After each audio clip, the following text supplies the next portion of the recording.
Do you stare at a document and have no idea how to start it or what to put in it? Maybe you've got lots of ideas of what you want to cover, but you just can't get started writing.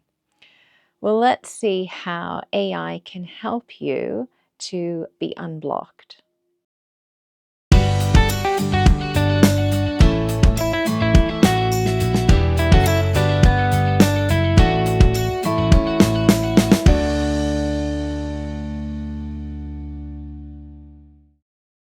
If you have a Microsoft 365 account, then you do have a free version of Copilot.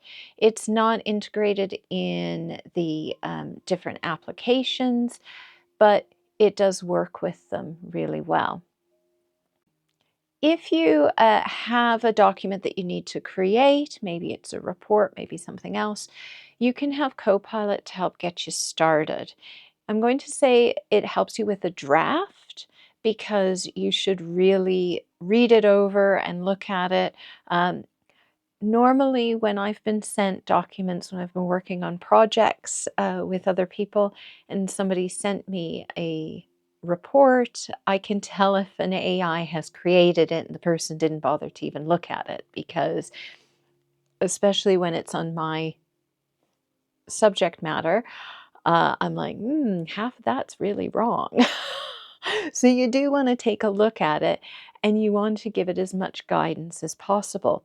But what I like about this is that instead of going, I'm not sure where to start, I can give it some ideas and say, just give me a draft. And then I can go, oh, I see it. And it sparks my creativity.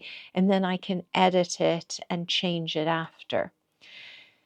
So I'm in Copilot here.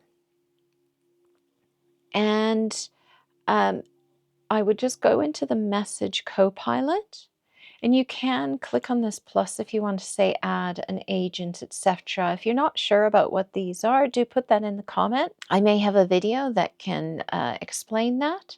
If not, I might record one for you. So I'm going to go into Message Copilot. One of the things is you want to be very specific about what you're asking. So I sometimes will say, can I have a template for something? Or draft me an opening paragraph on. So I'm going to say,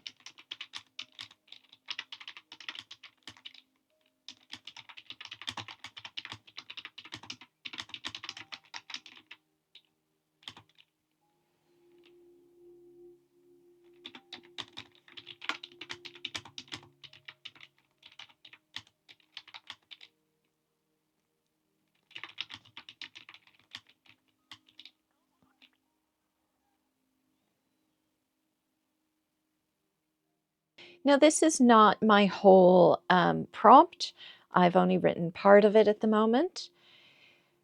So I'm being clear that it's actually a template I'm creating, and it's in a response, which I've spelled response wrong, so I'll fix that, to a question that somebody's asking. Now, maybe this is when I get in a lot and I just want to send these letters out really quickly, but I just need a template to do it.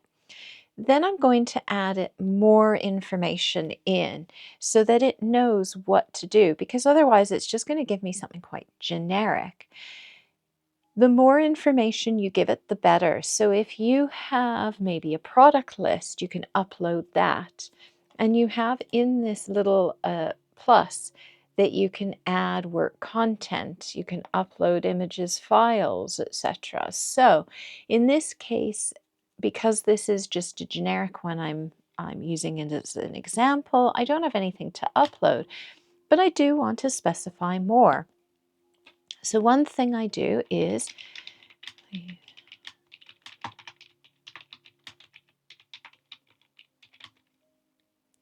I always say, please write in British English rather than American English. If you're Canadian, you can put Canadian English in here. And you might even add professional. So if I'm working in, say, professional services or in a very corporate environment, I'll put professional British English. Then I also put the tone.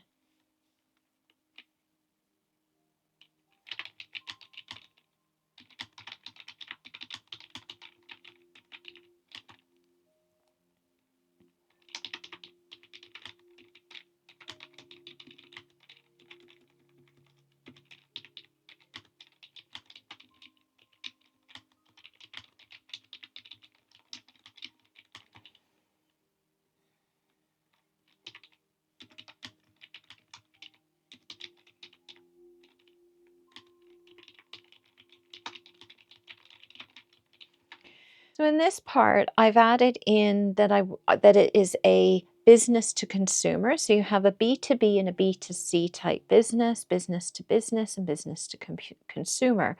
If I am working with a company, the tone and the style would be different than I'm sending information to an individual. So that's why I've put that in. And I've asked it also to be casual but professional. So it depends on how is the tone of your business. And also I've said not to include technical information. I tend to add something like that in because if I'm not dealing with the IT people, they might not understand some of the techie info that I might be sending out. They might. And so I just like to keep it non-technical. And so you would add in as much information as possible. Then once you've done that, you just send it and you get the response. Now, just because you're going to get a response doesn't mean it's going to be perfect. So what you can do is you can ask it to adjust. You can see at the bottom, it says if you'd like, I can also make it more sales focused. So you can turn it around and say, yes, please make it more sales focused. Adapt it for email rather than a letter. Different versions. So if you have 5 products, maybe somebody's asked for one of those products, you can have a template for each of those products. The one thing that you don't want to do is at the bottom, you have a copy. I try never to use this one because it copies everything. It copies this bottom bit, it copies this top. And I have seen cases where people have done that and they've pasted it and then sent it off. And you can see that, yeah, they've basically copied and pasted the AI information and that's it. So what I do is I will take what I like, and sometimes it's not even all of it. Sometimes it's just this part, and then I can copy and paste it into Word, Outlook, etc., and then edit it and take a look. But I can also say, right, I would like it to be more sales focused. I want to have more information on X. You can also ask it to, now this is more for if you're, say, an author and you're thinking, I'm not sure how I'm going to start something. It could be just a report. I have a report to write and I need to tell it about, I know, the last 2 weeks of training, and how do I start this? Just add that in. Okay, here we go. And you can see as I'm typing, it's also coming up with suggestions.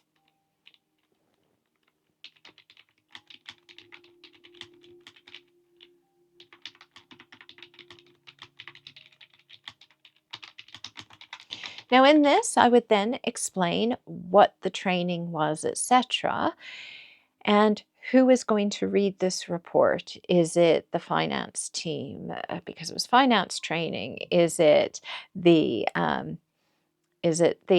training manager, etc.? And why am I sending this report? And then I'll say exactly what I want. I'd like you to write an introductory paragraph or 2 introductory paragraphs. Sometimes I'll even put write 3 or 4 just to show me. Now, you can do that if, say, you're doing something different like fiction, nonfiction. And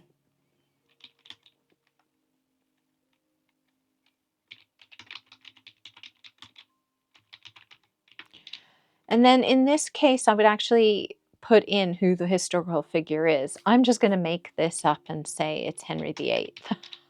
Not sure why Henry came into mind, but Henry VIII and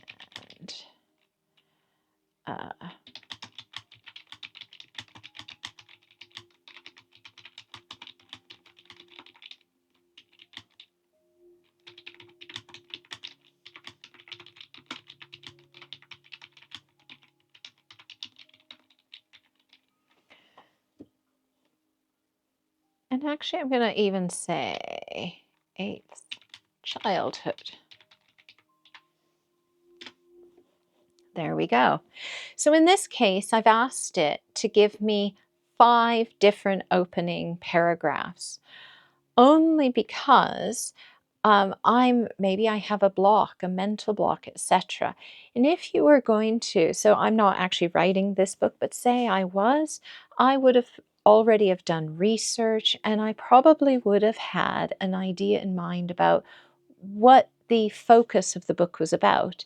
In that case, I would have put that in here. So not just Henry VIII's childhood, but maybe his childhood about growing up in a medieval court or learning how to be a soldier and jousting at such a young age, etc. And then it comes out with these 5, and I'm not necessarily going to use them, but if I've had a writer's block, I would look at them and it probably sparks some ideas. And I have used this in the past to spark ideas off. But this is how you would do it in documents, reports, etc. You can write more than just a document. You can ask it to help you create lists, such as I would give it more information about my company and what it does, but if I would like to create, say, a checklist,